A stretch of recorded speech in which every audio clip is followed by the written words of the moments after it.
So Robin, man, I met you. A long time ago, man. 13 years It's been a while, man. We met at West Cobb Business Association, something like that, and then we turned into. Oh, you might have been there when we were that bypass burger thing where we're the Paul. Do you remember this? Vito's. The Vito's. That was North Paulding Networking. That's right, and then it turned into went to Dixie Crossroads. That's right, and then Rodney's. But do you remember? I've told this story I don't even want to hear about the competitive eater. Okay, so you were there. It was horrible. So there was like 20 people at this group, and with the news. 11 Alive was there. Yep. And I've told this story to you, and I don't know if Bailey's even heard this, but this guy was like the #1 competitive eater in the world. Like, well, no, he wasn't not in the world, but he was a competitive eater that got paid to do it. He had won many contests. Crystals. He won some wing contest. He was a big name. 11 Alive was there. They had this bypass burger. If you remember, it's called the heart attack. The heart attack bypass burger, bypass. 5 patties. Yes.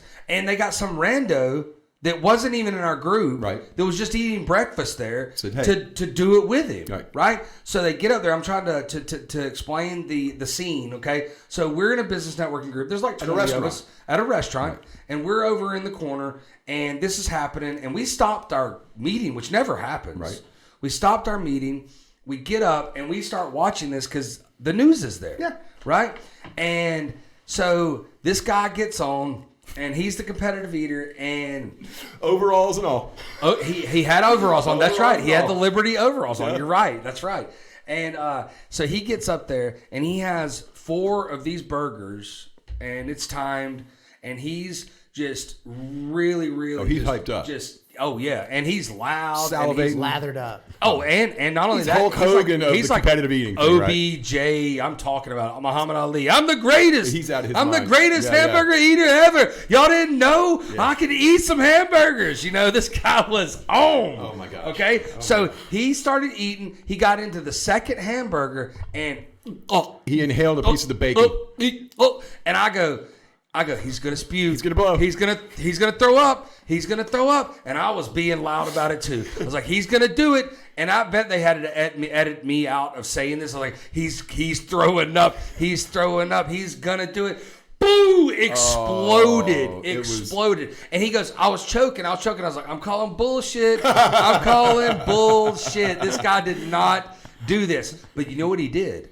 If you remember, he goes back, cleans himself off. They put 4 more burgers. They put 4 more burgers down there, and he destroyed those 4 burgers in about 5 minutes. Nobody was there. He just caught one down the wrong pipe. Yes, a piece of bacon. It was bad, and he aspirated or did. He something. did. I called him out, but this dude put 4 more burgers down there, him. and this dude just drilled them. Everybody left because it smelled so Oh horrible. yeah. Oh, it was everywhere. It was everywhere. And I was like, yes. It was like the movie Stand By Me. It was. This guy.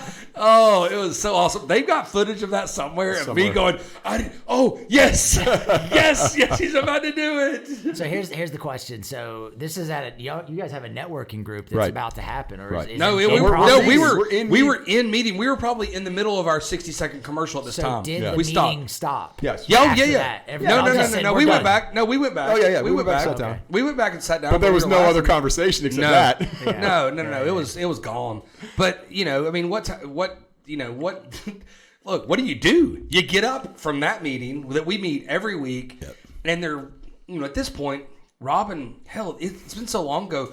You were going through a divorce at the time. Well, not quite, but I was. But you were there. close. Yeah. I can't remember the days, or I can't remember the years because it wasn't my wife. But I was around you then, so it was Rodney's when you were going through the actual divorce. Yeah. Because I remember meeting you outside of Publix and exchanging some computer stuff with you. Me and you talked about it so long ago. Yeah. And, surreal almost. Yes, so long and your same son is running your company now, right? Yep. My oldest son is running the computer business now. Oh my gosh, that's how long ago. Yeah, man. Good throw story. How old is he? He's 23. Oh, okay. 23. Yeah, that's business great. and computer major in college, and he wanted to go into some sort of medical field. But after that first year in Kennesaw State, and that did not go well. He said, there's a computer business I could get into. So I know the owner. Well, we opened the store right across across from Rodney's 2 years ago. We actually just had our 2-year anniversary 2 days ago. Was that where the karate studio was? Yeah. Is that where it was, Joe? The Taekwondo studio that my son did Taekwondo in. Now he runs the store that's in that same building. So how much homework do you guys still do? The go done? Nothing. It's all retail now? My basement is now a studio like this, and well, I remember we were on a networking group, and you were actually like putting up like tile or something we were doing that. Yep. It's all finished now. There's just one more logo has to go on the wall. Beautiful. Got it set up really nicely, and then the media room. Believe it or not, the dream came true. I have a 12-foot wide, 8-foot tall wall painted white with a beautiful projector, and I have IMAX, entertainment now in my basement. Early on COVID, I remember you being on the networking group, whatever we were on, and you were doing the tile or whatever while you were doing the networking group. Hours. It was the thing magic sports. one. We did the sports trivia. You guys owe me some gifts from that too. I never got them, man. Yeah, they're in the mail, dude. They're in the mail. Thanks, brother. Get out of here. You got them. Win a door prize. Hey, can you split these screens? No, my team won. Bailey? We won the trivia contest. I want and we never got our swag. his computer company plus his NPO on there. So split that screen. Put his computer company. Too. iluvmygeek.com. Yeah, that's right. So we'll have both of them up there. We did a really cool thing. That picture you just saw, we made during the elections. We actually made signs that said "Select" instead of "Elect." Select Monty, because that's our logo. His name's Monty. So we put him out everywhere there was an election sign. We put one of our signs. It was beautiful. That's awesome. Yeah, it was very cool. Because I have a sign business as well, so I created myself. Sense, yeah. Did you get really heated up like a lot of people during the election, or do you kind of stay even keel? Or? You know what? Best man for the job, man. Yeah. I do not allow political talk. I don't do it. So me and Chris are really the same way. We're both of us are really like right down the aisle and on different scenarios. We don't get really heated up, and really at the end of the day, it's not under our control. Right. So in business, you deal with controllables and uncontrollables. And I think in your personal life, you have to deal with that too. We've been conditioned to that with the failures and screw ups that we've done to go, okay, this is what's happening. But a lot of, people that are at jobs, 9 to 5s, they're not conditioned to block out the uncontrollables like we are. And it's just, they're uncontrollable. So it is what it is. Right. You get dealt the hand you get dealt with, and then you move on. And I had somebody the other day. They said, "You're a Democrat," and I said, "Okay." Yeah. And then they turned around in a little while. "Well, you're a Republican." I said, "Okay." Yeah. Call me whatever you want, just not late for dinner, right? I mean, it doesn't matter to me. Yeah. So it is Wednesday. Yes. So that's right. So we got I Love My Geek, which you haven't rebranded the name or anything. That's been your name since I met you. Since we started, yes, sir. Yeah. And then, now the logo's changed. You have. We were a CRT monitor with big, back and everything, and now we're a curved flat screen with some Chuck Taylors on. So yeah, a little bow tie, little Chucks. Yeah. So I had met a lady at Stormy Curtis's networking group that was an artist, and I was talking to her. I said, I want to Is this the airport one? Yeah, it was at the airport. She just started it back up, by the way. Did she? Yeah, Tuesdays 10 a.m. right there by Georgia Realty. But yeah, so I said, this is what I want, and she drew that guy for me with pencil. And then she said, do you want glasses? He used to have wraparound glasses on. And I literally took my glasses off, took a picture of him, and sent them to her. And I said, yeah, make them these glasses. Kind of looks like you.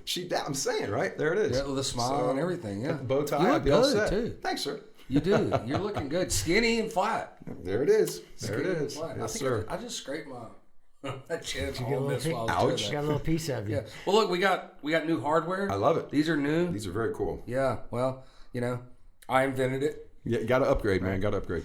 I invented it. That's from the movie Robots. Upgrades, people. Upgrades. That's it. I love those movies. Yeah. Like all the Pixar and all those movies. Well, that one was Rodney Copperbottom. I mean, that was the absolute, that was the epitome of it, when he met Aunt Fanny. Which one is this? Robots. Robots. Yeah, it was I don't know if I've seen the one that. little robot decided to go to the big city to meet Mr. Wellbuilt and change the world, and he finds out that Mr. Wellbuilt's been sent away, and some bad guys running the show now. Yeah, upgrades, people. We're not going to sell any used parts. Yeah, it's a lot. There's a lot of Cars is still one of my favorites. I could still watch Cars all day. I am Speed. And all those are they're built like Disney's great, which we're about to talk about. WandaVision, because you told me yesterday. I can't even. and I watched both of them last night, and it's weird. I took it. I have to put my faith in Disney, to they're setting up something that this is kind of some kind of a simulation of them living together or whatever. It's a prequel to something. Whatever it is. It's got to be in her head, yeah. It's not great. Yeah, it's right weird. now. It's weird. So a lot of it, I did think it was funny. So I will take it. But if it goes another episode in the black and white, we're done. Bye-bye. And I have to trust them because they're so good at making money and doing everything. Well, within the first 10 minutes when Lauren and I were watching it, I immediately said that same thing. I said, okay, I get that something's happening. This is a build-up. I think it's in Vision's head, not her head. Though. Right. But you gotta. I need you to kind of bring it back to. This is while they're trying to pull the thing out of his head. It's what's going on in his head. Possibly while they're trying to pull the stone out of his head. Maybe that's it. All of a sudden he's going to wake up and it could be. It's got to be him because he's trying to. I feel like he's never thought he could be a real human being, and this is his way of maybe out of body a real human being experience. Yeah. So I don't know, man. But there's so back to the cartoons though. I have the classic of all time, Iron Giant. The Iron Giant was the most unbelievable classic cartoon ever. It was all Cold War Russia innuendo through the whole thing. But I don't know that. Oh my gosh, you got to watch it, Jay. You got to watch it. It's insane. I watch that so many times with my kids, and I'm watching it and seeing all. What year? It's got to be in the 80s, late 80s, early 90s. Okay, so it's a long time ago. Yeah, it's an old one, but God, it's so funny. Old Disneys they still hold up. Yeah, that's the good thing about it. I mean, it's a good story. My kids will still watch the original Cinderella, and it still holds up. Yes, sir. They love it. Yeah. I mean, they do it right, and I thought it was awesome. Like I thought it was when they bought Marvel for what 4.8 is that what they was billion 4.8 billion. Yeah. And I was like, dude, they left money on the table because Disney would have bought that for 10. Yeah. Oh, yeah. Yeah. I mean, they made it in the first couple of years. First year or two. Yeah, they were like Master P in the 90s, putting out CDs left and right. Yeah, no doubt. And but really good CDs, every one of them. Right. So that's cool, yeah. But I feel like those are they're built for adults and kids can watch them. Not they're built for kids, but adults can watch them. They're built for adults and kids can watch them. That's what I loved about Iron Giant. Everything about it. The kids are laughing, enjoying the graphics and the color, and the adults are just sipping their beer going, oh my God, did they just say that? You know? It's beautiful. Sure. It's beautiful. And they've been doing it for years too. Yeah. You know all the old things where Simba lays in the grass and it says sex in the background. And all those things. And what's the Easter eggs. Easter eggs, yeah. Hide the little things in the movies. That's right. Yeah, no doubt. Yeah. Are you, because you're a tech background, have you ever thought about dabbling into that and doing that, or do you I have just some enjoy kids watching in my March for Tech program that are into animation, and so we have encouraged them and pushed them for some of that. But then TikTok and YouTube came along, and all they want to do now is make videos of themselves looking stupid and trying to get viewers and subscribers. So we took TikTok off our kid's phone. Good. She's 10 years old, so it's just it's a little bit. It's just too old, man. I mean, look, there's a big difference between 11-year-old and 14-year-old, dude. And it's 3 years. 21 and 24, not that big of a difference. 11 and 14 is a huge difference, and it's we don't want that. I'll tell you, I got a 17 and an 18-year-old, and just that 1 year of being empathetic to people. My 18-year-old, he's so thankful, he's so grateful, he's killing himself, working his tail off. My 17-year-old, straight A student, working hard to get really good grades, hair down to here, cocky as shit, will backtalk you, will curse you. I mean, that boy's going to be eating his teeth soon, but. In 1 more year, he will get around that corner and he'll be the most, empathetic, gracious, appreciative person. But it just takes that time to get there. Yeah. And it's just that younger age, that 8 to 10. That's a huge age. 8-year-old, 10-year-old, 10-year-old to 12-year-old. They're just huge milestones right there. And rite of passages, there's a lot of them in that time. Yes, sir. I had a guy told me a long time ago, and I've been running a business for a while, but when I turned 30, he goes, now you're a man. And I go, oh, I thought I've been a man for a while. And he goes, listen, Jay, and I like this guy, but he goes, listen, Jay, when you turn 30, not a lot can surprise you from then on out. And I thought about that. I sat and thought about it. He goes, very little is going to be like, oh my God, and shock you. He goes, 30 is the age when you really are a man. And I thought about it, and I go, you know what? That makes sense. All right. For a lot of people, I know that varies from man to man or woman to woman, but that makes sense to go, you've had the late payments on your mortgage, you've had whatever thing's going to happen in your financial career, whatever, probably have happened already, and that's going to set the stage for the future of your adulthood. I think also a lot of people, when they get past that 20-something into their 30s, they realize they need a lot more faith. And that tends to temper that reaction, right? Because you have something more to hold on to, because in your 20s, you don't care. You're smoking, drinking, having a great time. But your income is... The kids show up, and you have to have something to help you get through the fact that this world is horrible. And those kids are now going to have to deal with it. So it changes your perspective, I think. Mortality. Yeah. Like you can see, I can die. Yeah. But Chris, when you were 24 or 23? No. Yeah. 10 feet tall, bulletproof, baby. Nothing can stop you. I think that these kids will probably have better tempered expectations that were raised in middle school and high school because of 2020 and 2021, because they're seeing that things aren't what they were in the 80s and 90s. There's no stability. Yeah. I mean, anything can happen. Would you have been really shocked? We were watching the inauguration yesterday when we were doing a podcast, and we would veer off and watch it a little bit and then talk about, I love my geek or whatever, whoever we're talking to, we'd do that. But would you have been really shocked to see people throwing gas things and doing like in the Eastern Bloc of Russia in the 90s, when we saw it every year, Ukraine, Yugoslavia, some sort of uprising, a revolutionary. You would not have been shocked. No. And I wouldn't have either. No. And that's scary. It is. No doubt. Yeah. No doubt. It's a good thing it was a calm day, though. It was. Yeah. It was. Well, outcome. the paper this morning, they showed the snipers with their rifles on the tripods, up on top of the buildings and stuff. It was a calm day for a reason. Yeah, that's right. Did you send me that?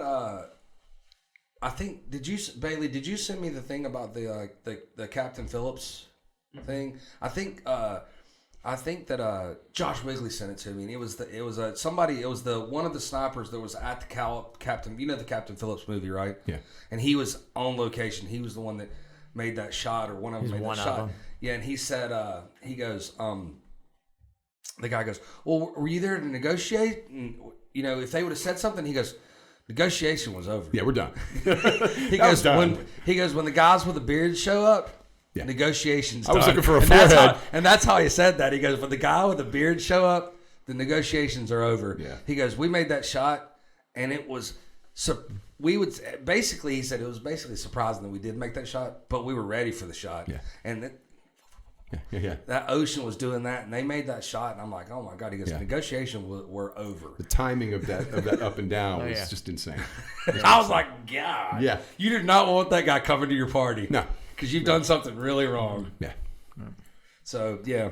But let's talk about your nonprofit.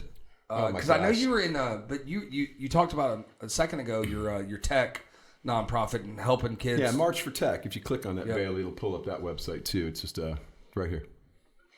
There's another website there, so you can see it. We started 6 years ago because with the computer business, I'm always getting used computers from clients. They don't know what to do with them. What do I do when I upgrade? So we would just collect them. And about a half a garage full of computers into it. The whole process of the nonprofit was due to my very best friend in the whole world. He and I came up with that thing, and he died in a car wreck. And when that happened, that drove me to say, hey, I got to do something with this. And March for Tech was the first, what are we concretely going to do with this idea? Be better, not bitter is a great tagline. It's a great, and my friend wanted to go and put that on hats and t-shirts and bumper stickers and spread that word around, but I wanted to do something concrete. So I started March for Tech, and there's a whole backstory to the name of that as well. But we take these donated computers and we go to the Boys and Girls Club every year, and we put about 15 kids in a classroom. They all get a computer in front of them, tear it all apart, learn what all the parts do, put it all back together, set it all up. It's really just the carrot, the computer is. What we're doing is we're pouring value back into the kids. We're showing them somebody that has no reason to be here, wasn't ordered by a judge, I'm not on parole or probation, is here trying to show you that you matter. And we're showing you by our actions and what we're doing. So some of these kids now have tech skills that they never would have had. A couple of them have over 1 million TikTok followers and a couple 100,000 YouTube subscribers because they got into video, and we gave them a decent computer. At the end of the summer, they get to keep the computer. Right? Which is incredible because I look at your service a lot like a auto repair business that they take their car. Like, I don't even want the car anymore. So they have a lot of cars behind their shop. They're just collecting, and then once every 5 years they get somebody to clunk them for $200 a piece. But you're taking those cars, computers, and you're repurposing them to people that need them. Well, so what we say is we're revaluing the devalued, right? Yeah. So the computer's a throwaway. The kids aren't throwaways, but they're there at this club all summer because their parents have nowhere else to put them.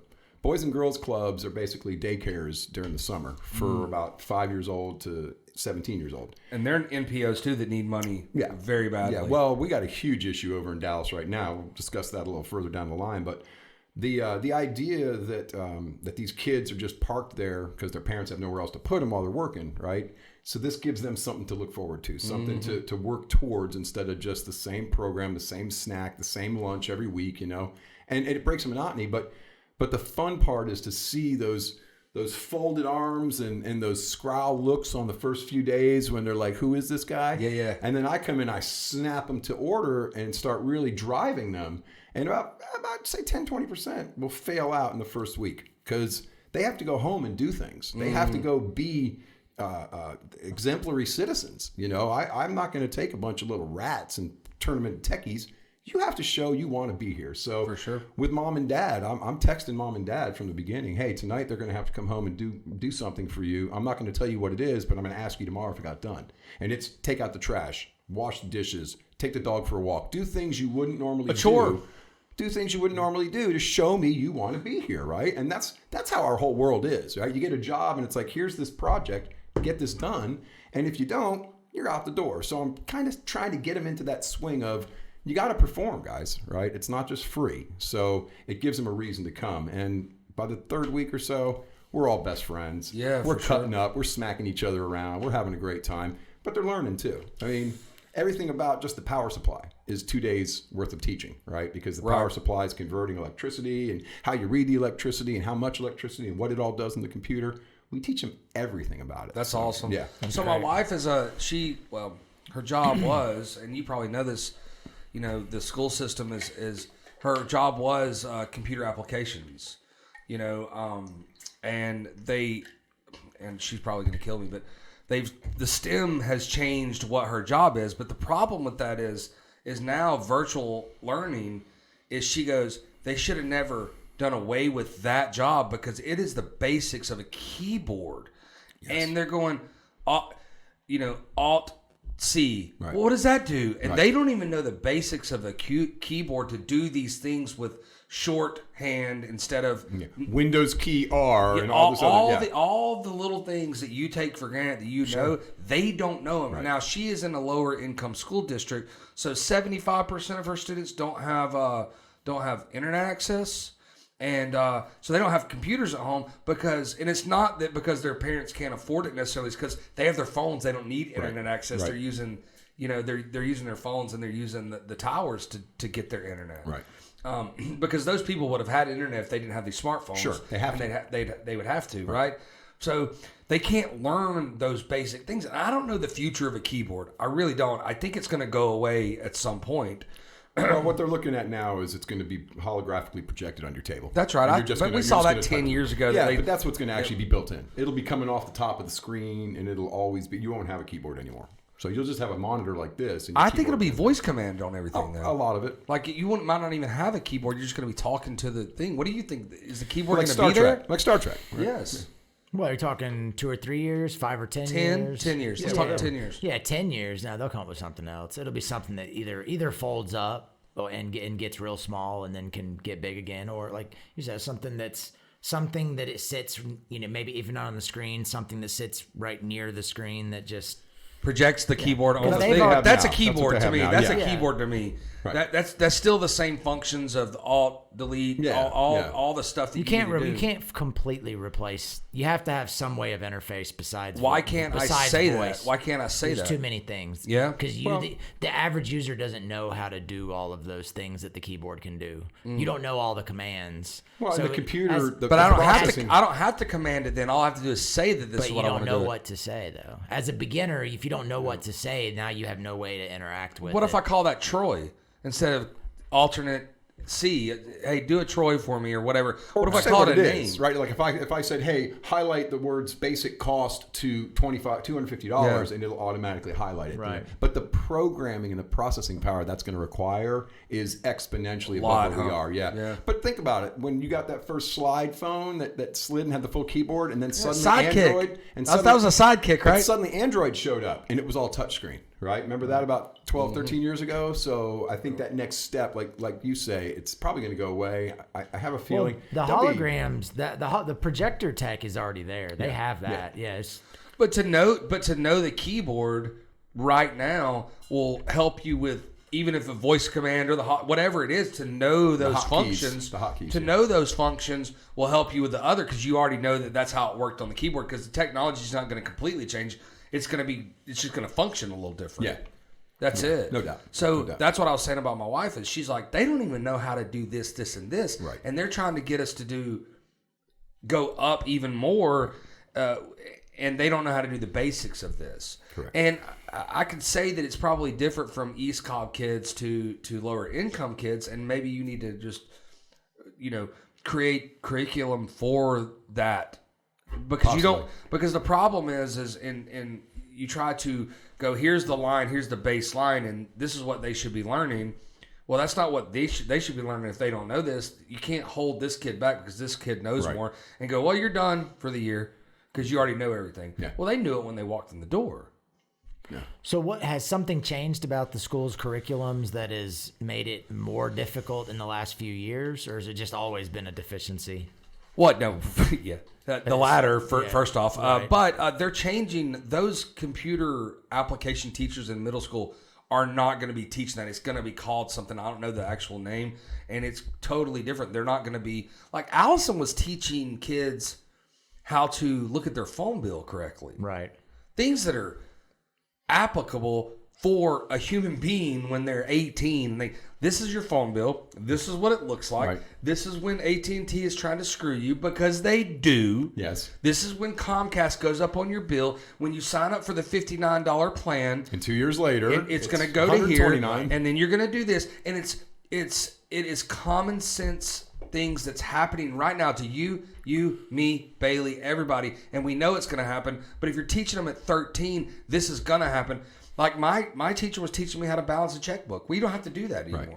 But Well, how to manage your credit score. things like that's that. a huge one. Sure. Right. Doing a job interview. She does job interview week, and it's not a part of the curriculum. She does it because it's important. Right. You still have to do a job. You still have to go and interview for that job. Right. And you have to like me. And I don't have to have a Harvard degree. I can have a Chattahoochee Tech degree. Chat Tech, son. In the house. I don't have to have a Georgia degree. I can be, but if I can sell myself better than the Georgia grad, I might be able to get the job. Now that Georgia grad has a better chance than me because they got the paper. They got the paper. They got a better.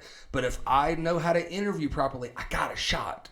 And if I don't get that job, I get the other job, and then I can work to get this job. Correct. So there's just those little things in life that I don't think we're teaching. Well, and that's our job, right? As parents, it's like we can't rely completely on the school system to do it for us. We have to show them that. My son went out last night and brought all the stuff to make pizza, and he came home and he made pizza and threw it in the oven. The dough and the sauce and the cheese.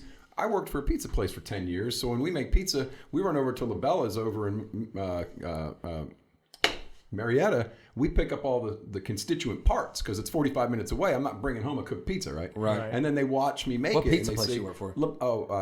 Papa John's and Domino's back in the day, Nice. right? Yeah. So, but I can slap it all out and put it on the. So my son last night he's 23 years old. He's like, I can do that. Of course. You should have seen that thing. It was a mess. He's never done it before. But that's how it looked the first time you did it. Right. So then I got in there with him and I said, push down, pull back, And by the time he got done with the second one, it wasn't too shabby. So, but we show them, right? And those little things, if we'll take the time to show it to them, they're exponentially ahead of other people. For sure. Yeah, no doubt. But it's the small things. And you got to know, like, you take stuff for granted of, I know this because I know it. No, you don't. We all stand on the shoulders of giants. Yes. We all do. We all learn. Nothing, I don't think I've ever came up with something that just is Jay Worthy's idea. I've saw it on a movie and I go, hey, well, that might work on this. I heard it from my mentor. Me and Chris, BS. Hell, sometimes I don't even know if it was my idea or Chris's idea. Right. You know what I mean? And that's a good thing that we don't even know, but you take it for granted, and I think you just got to keep teaching.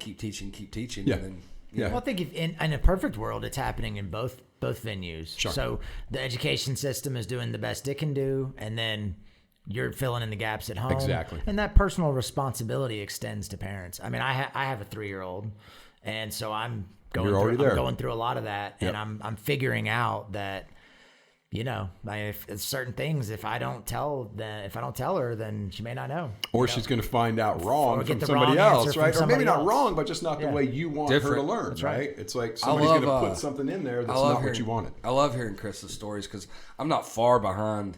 I have a almost 7-year-old and a 10-year-old, but I'm not far behind 3, and they're expecting another child too. But and he's like, Abigail looked at me and just said no the other day, and she's all downhill from here. She's not. Is she just turned 3, or she's about to turn 3? She's turning 3 next month. Yeah. So she's looked at me and was like, no. Yeah. I live in a world of no's right now. Yeah. And Chris goes, that's not an option. Yeah. That was a few months ago. Yeah. Wow. No. Yeah. Well, it's funny because if you can put enough into them, my 17-year-old, like I said, so full of himself, and he's super intelligent, AP classes, straight A, everything.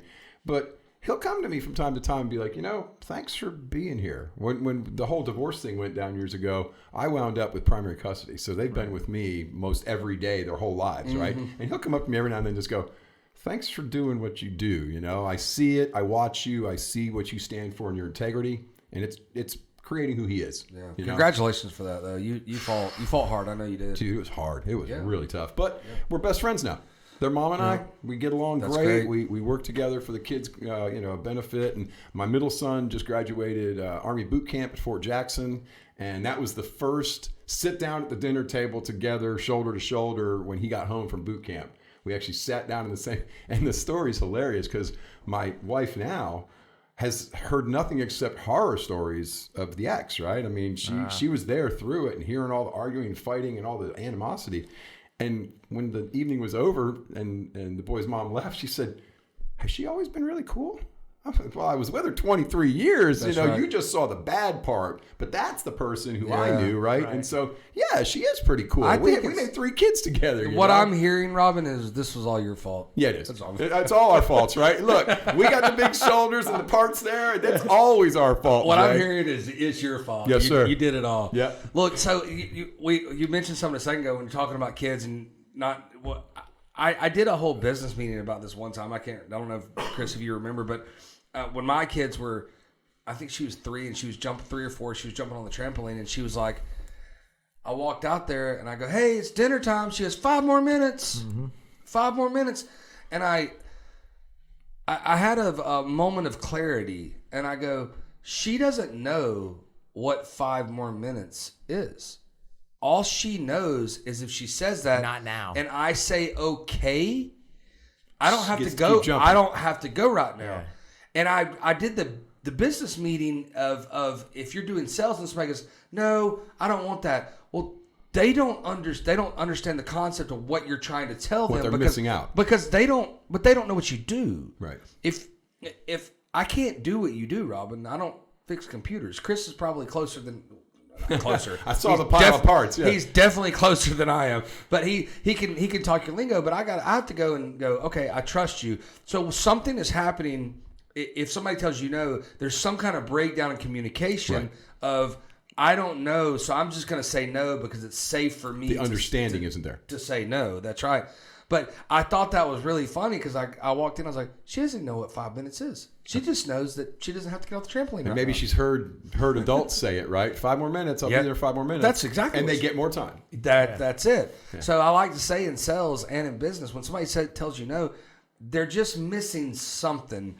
And it could be very small of, well, no, because of why. Right. And, how have I not explained it properly? What's going on here? What's your history and what's keeping you from saying, hey, let's do this, right? That's right. That's right. So, but with them, it's really easy. No, not 5 more minutes. Get your ass off the trampoline, and you got to come up here right now. Or I'm going to come down there and beat you. Yeah. And I will snatch you off that trampoline. And by beating them, I mean, hey, will you please come? You little girls, right? Because I got girls. So I'm like, hey, please come. Please come. Yeah. Please show up now.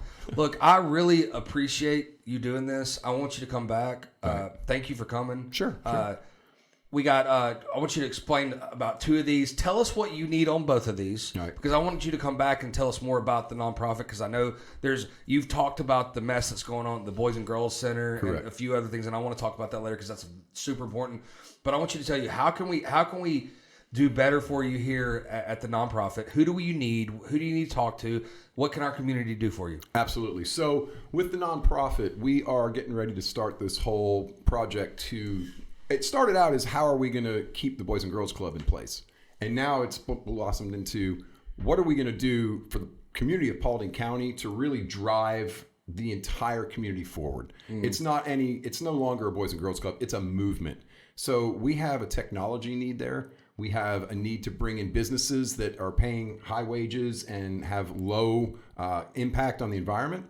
All we have right now is homeowners taxes. The property taxes is paying all the bills. Rooftops. Yeah. So of course the homeowners are screaming bloody murder because it's going up and up and up. We need our industries. We need our businesses. So we're looking at driving economic development with this huge community center that's going to incorporate a tech hub, so we can get kids trained, and businesses that need them are going to come and say, hey, we can open up shop here. They're training up our employees for us. Homeless outreach, all the facilities that the people need, because we're in a part of town that's where the government housing is. That's where that need is. Mm-hmm. But it's right between the airport in Paulding that now is getting a Chat Tech Aviation Academy. I don't know if you heard about that, but they're building an aviation academy there. Incredible. Yes. And downtown Dallas is that county, state funded? What is that? Technical College System of Georgia is backing it. So, great. That's and great. Chat Tech's doing it. So we'll be able to train the people to go work at Atlanta Airport and live in Paulding and bring that money back, right? Love it. But then we also have downtown Dallas has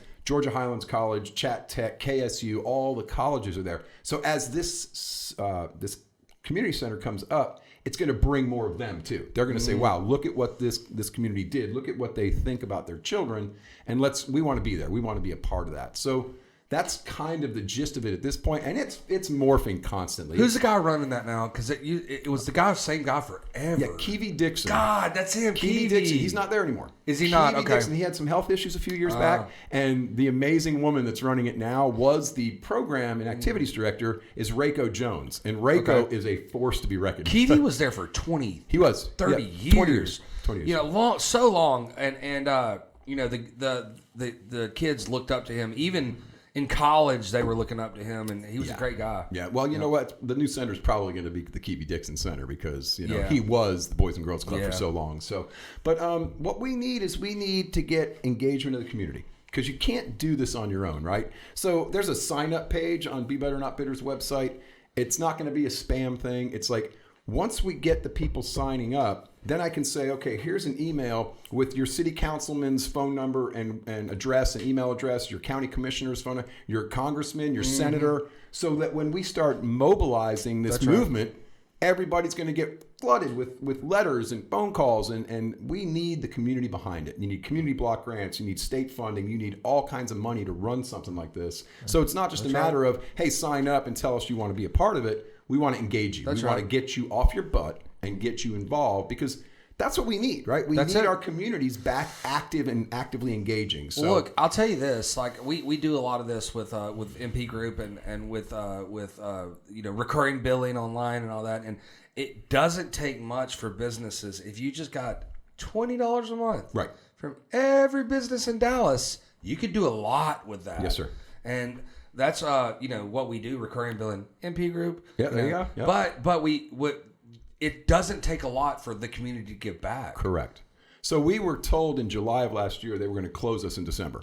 And of course I'm on the board there for Paulding County, and we said no, right? We're not leaving these 200 kids with no services. That's right. So it was a new president and CEO at Metro Atlanta is our parent organization, and they said there's a fund shortfall. We don't have the money. So they said you need $200,000 by October.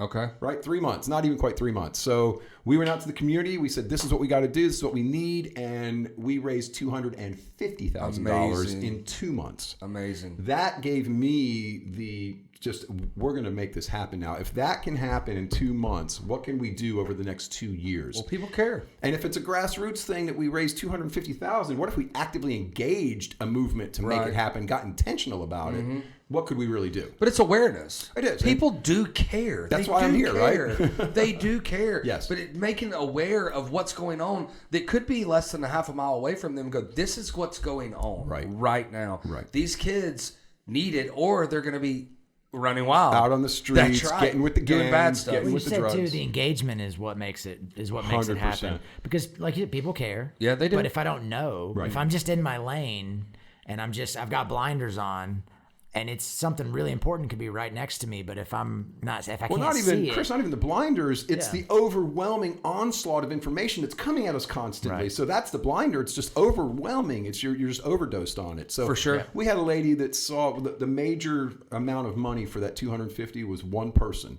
who saw us. I would assume that. Saw us on the news and called and said, "How much short are you?" Yeah. And we told her, and the money was in the bank the next day. I would assume. what's her number? Hey, right? One person wrote a check for. But for you know, quite that's a what bit it of money. is, though. A lot. It's one person that goes, I can do that. Right. I can do that. What are you short? And it usually is that one or two people that can cover that. And And that's why I have no. God bless for those people, because I can't. I couldn't do that either. But see, here's the thing. I can be active. I can be the center hub of this thing. I know the county commission. I know the chairman. He's a fellow Marine aviator. We worked on the same type of aircraft back in the day.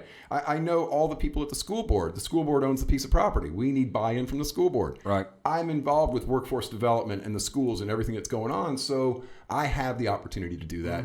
And I was just blessed with a foundation in Atlanta. Right. Just paid my salary for this year. So that's why I'm no longer working for the computer company. I'm 100% on this now. And I get to give all my time to it. So. Well, I went to that school. Did you? I don't know if you know that. Yeah, I went to Matthews, and I played in that gym when I was. Are you kidding me? Oh no. Really? Yeah. Because I thought that was a segregated racial school. No. It was back in the day. It was opened as that. For sure, but in Dallas, Yeah. Yeah, but Paulding County. Yes, but I'm an 80s Jay, kid. I want your story. I'm an man. 80s kid. I So want to do this with you on the other side about your experience. you want to know something? The guy that's coming in here at 6 o'clock went to that school with me in elementary school. He's a promoter for rappers and bands now, and he went to that school with me. Dude, I Matthews Bulldogs, go Bulldogs, and I see my she was a PE teacher for kindergarten through fifth grade at that point, and I remember going to her at a barbecue joint probably 2 or 3 years ago, not long. I see her decently often in Dallas, and I go, hey, do you remember that game you made up and we played it and we throw a football through a basketball? She goes, Jay, I had to make up all the games because we only had 6 footballs, 2 basketballs. We didn't have anything. She goes, I had to go, and this is the first time I heard this. She goes, I had to go every morning and go behind where the playground was where y'all played and pick up beer bottles and cigarette butts and everything where people behind there would go drink there at night, and I had to pick all that up every day so y'all didn't get cut on glass and things like that. So we and it went back and forth. So Matthews and Dallas Elementary were still elementary schools, and I don't know how they're so close together. South, yeah, but it was south and north. There wasn't that many people when I was in kindergarten, first grade.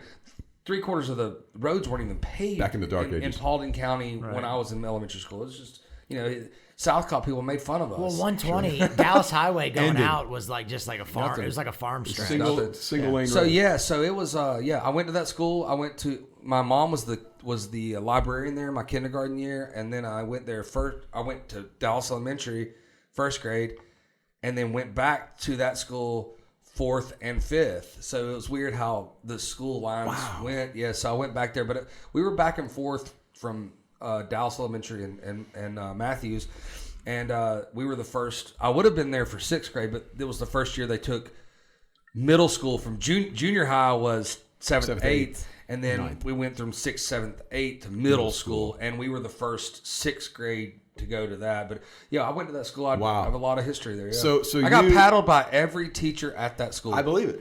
So you and the guy doesn't that you're surprise fixing to me. interview, I need to talk to you guys because that story is going to be a huge part of what we're trying to do, man. That's amazing. I still talk to a lot of those guys. I know why I'm here now. Yeah, I just came up, thought I could hear myself on the Right. podcast. I still talk to a lot of those guys. Cedric McGarry, shout out. He's he's a lifelong fireman and turned real estate agent. So right. he's now he still works doing firefighting, but he's trying to get his real estate thing going on. Amazing. And his cousin Corey went there. We were all And awesome. Matt Fuller, shout out. He's a conspiracy theory guy. He went there with us. Well, there's the connection. Man. Yeah, That's so why we have. I'm here today.